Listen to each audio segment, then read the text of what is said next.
were with him and that's what made it even funnier. You know, God, it's like who does that now?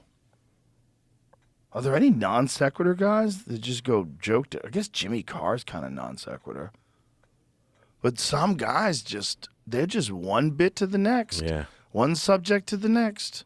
And with Mitch Hedberg, it was always like super ridiculous. Like and Stephen Wright, same thing. Everything was really ridiculous. And that became something that actually elevated it. Right? You know yeah. I mean, like it was they weren't storytellers. You know, right. That's it was so part. funny. It was part of the fun. So out of it, Yeah. This guy was like, out of nowhere. Somebody asked me, "Do I want a frozen banana?" I said no, but I want a regular banana later. So yes. He's the best. What a fucking great He's the joke. best.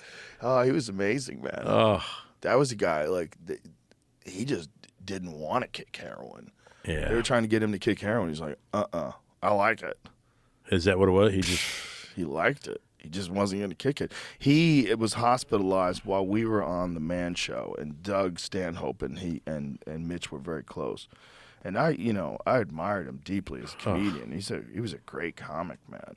And that was when I think he was hospitalized with gangrene.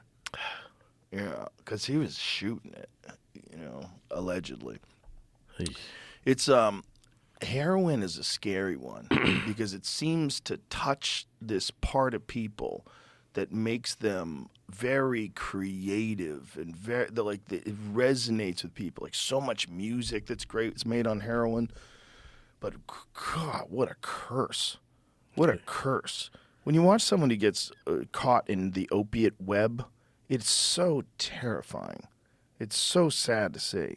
Yeah. And when you have someone who's just like this, I mean, imagine the kind of bits that Mitch Hedberg could have come up with over all these decades after that. What a talent. Yeah. And he was all non sequitur. It was all one bit leads into the next bit. Doubletree Hotel. Yep. I love it. I love it. Yeah. I love that humor, man. Just he was amazing. Yeah, he was. It's just, that guy had a hard time in the beginning because people didn't know what he was doing. So he would go on after like these high energy like music acts. Yeah. Guys would sing songs and shit, and they'd have like a dirty rap, and they'd Just bring up Mitch destroy it. Hedberg. Yeah. And it'd be different like that. And deaf. And you're in the middle of Ohio or right. wherever. And, so they're not used to that, and they want the song. And they don't know who you are. You're just the headliner. Oh, he's on Evening at the Improv? Okay. Right. And then they go to see you. They really didn't know.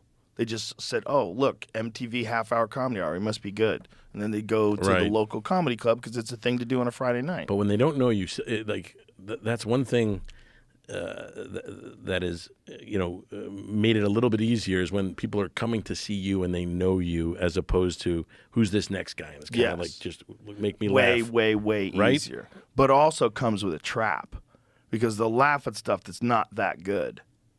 Right. Like we've all seen guys who only perform for their crowds only, like in big places, like they only do theaters, only do their crowds only. Like that act can get soft. Yeah. They can get soft and still work. Right. Because they're not being tested. They're not performing with other comics all the time. Well, you see a lot of these guys now that are developing an act because they did something on like Instagram or whatever. Like they develop these audiences that, they get popular. Yeah. And then they put together an act. They go and the clubs are like, well, let's put this guy up, Yeah. And they sell out like crazy because, they got a big following. Yeah. But it's not like working your stand-up, man. It's a different game. Well, there's also a lot of guys who do crowd control.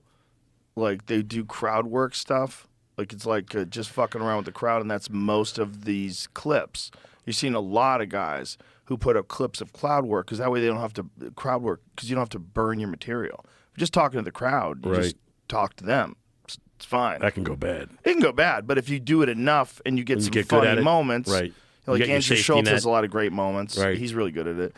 And you take those clips, and that way you're putting shit up, but you're not burning any of your jokes. The problem is some of those guys can only do that. Schultz is a great comic. Like he could do great bits. He could do great. I mean, he can do anything. Right.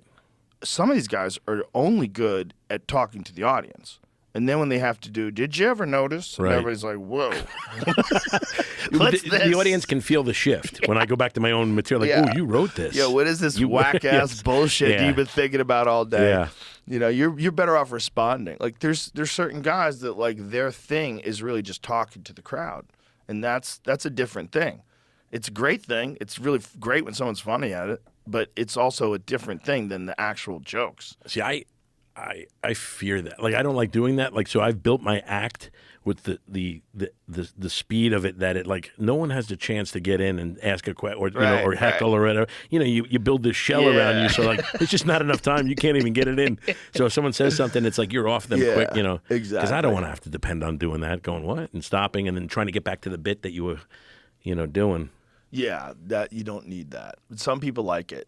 Some people like to interact with the crowd. It's also it's extra juice, right? It is. The audience realizes it's happening It's live. real. Like, It is. whoa, Yeah. This is crazy. And then if you get good one-liners, you know, in the moment. It's a great tool to have. I wish I could, yeah. you know, depend on more. Do you talk to the crowd at all? I do. Occasionally you have to. And then at the Comedy Store, you had to. The Comedy Store, you had to. The Comedy Store, for the longest time, had zero crowd control. They do a good job now of policing the room, but back then, it was comics that were the door people. It was comics that seated people. It was the comics that took the money at the cash register. It was comics working there, and they were all like, they didn't want to do that job, so they were the worst bouncers. Right. And nobody ever quieted the audience. It was just you need to learn how to do it in the fire. But you toughen up that way. Like you build a you understand how to go with the flow, right. You know, and some people don't do that, and they did not like the Comedy Store for that reason. Like they just go up there and they like to have a slow pace and do their bits and build. That's me. You know, That's more me. yeah. I would have been. I was always afraid of the Comedy Store. It's just when you go up, like if you know someone like Adam Egid who's brilliant at scheduling and really understands talent and where people go, you just want to put them in the right place. You don't want to put them after a music act. Right.